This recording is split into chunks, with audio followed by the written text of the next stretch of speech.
बीरेन जी, स्वागत आपका। दिल्ली और मिल्कीपुर का क्या फीडबैक है बीरेन जी?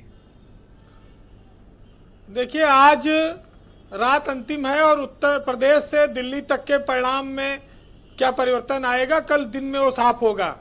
लेकिन ऐसा लगता है कि अब जो एग्जिट पोल आ रहे हैं वो बताते हैं कि केजरीवाल का जो सिंहासन है वो हिल रहा है। आम आदमी पार्टी का जो लगातार जीत का सिलसिला चल रहा था शायद वो टूट जाए, जैसा कि लोग अनुमान लगा रहे हैं।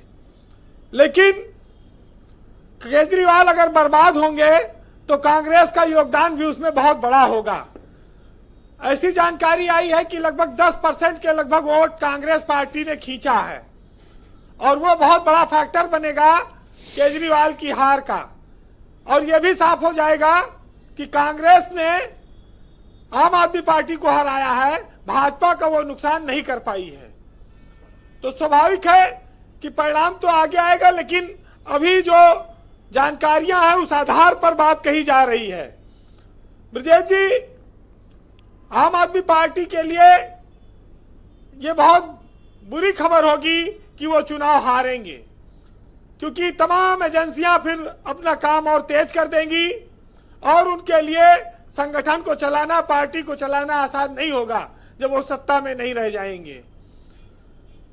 ये बात भी मायने रखती है कि आम आदमी पार्टी की जो 11 साल की सरकार रही उसके खिलाफ जो एक कैंटीन कमबैसी थी, एक नाराजगी थी, क्या वो उसको भांपने में चूक गए, या जो उनके लोक लुभावन योजनाएं थी उसको ज्यादा तरजीह दी भाजपा के घोषणा पत्र पर जनता ने, या तीसरी सबसे बड़ी बात कि लोकसभा की हार के बाद जनता ने मन नहीं बदला केजरीवाल के लिए, वो बीजेपी के साथ ही रही, लोकसभा में भी और विधानसभा में भी वो बीजेपी के साथ ही चली गई। ये सारी कयास है, ये सारे आकलन है। लेकिन हम लोग कभी कभी इस बात पर मजबूर हो जाते हैं सोचने को कि जो हरियाणा में हार रहा था वो बहुमत में आ गया, जो महाराष्ट्र में एकदम लोकसभा में भी कमजोर हो गया था वो बहुत अप्रत्याशित बहुमत के साथ सरकार में लौट आया। तो ये चमत्कार जो भाजपा कर रही है वो दिल्ली में भी चमत्कार कर देगी, तो कौन कौन चौंकेगा इससे? कोई आश्चर्य लोगों को अब नहीं होगा, क्योंकि पहले 2 बार आश्चर्य हो चुका है। और बात आती है मिल्कीपुर की। मिल्कीपुर में उपचुनाव था, कोई आम चुनाव नहीं था, लेकिन जो बता रहे बिना लाइन के 65% वोट पड़ गया। ऐसा तो होता नहीं है, वोट तो डाला जाता है। पहले बक्सा था, अब लोग बक्से में डालते थे, अब लोग बटन दबाते हैं।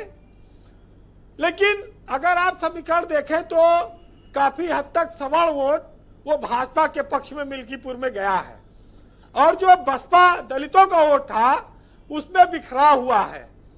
कुछ भाजपा को मिला है, कुछ चंद्रशेखर आजाद की पार्टी को भी गया है और कुछ समाजवादी पार्टी को भी मिला है। तो एक बड़ा डिवाइड वहां पर हुआ है।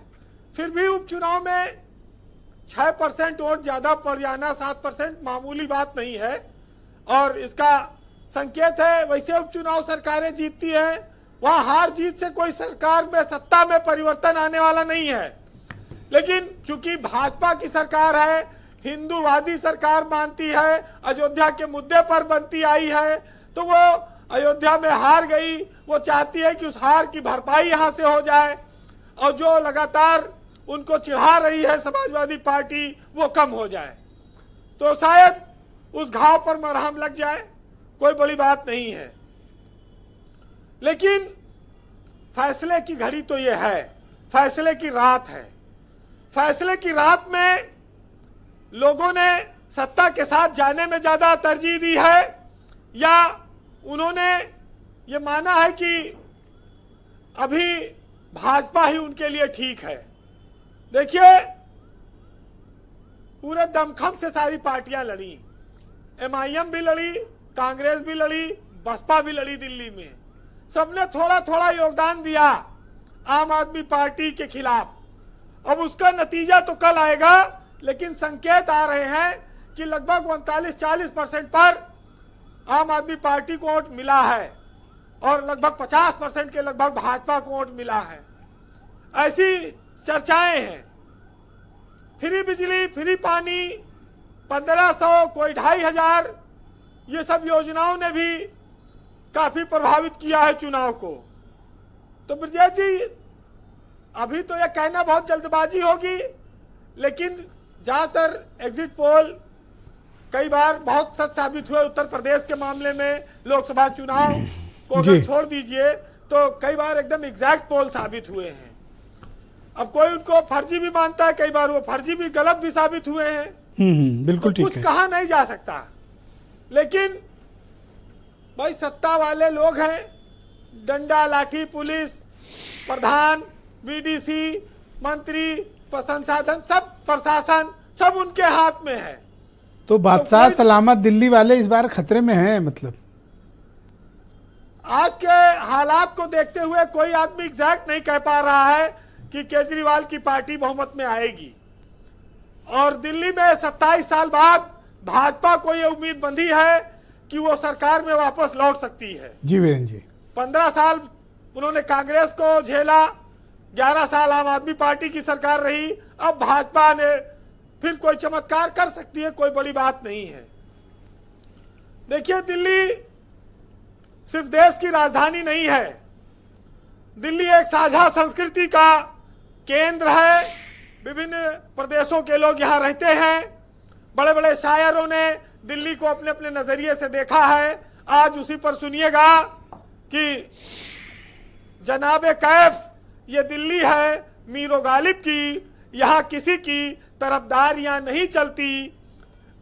ये बाए इंकलाब जमाने के जोर से और दिल्ली जफर के हाथ से पल में निकल गई, और चेहरे पे सारे शहर के गर्दे मलाल है। जो दिल का हाल है वही दिल्ली का हाल है।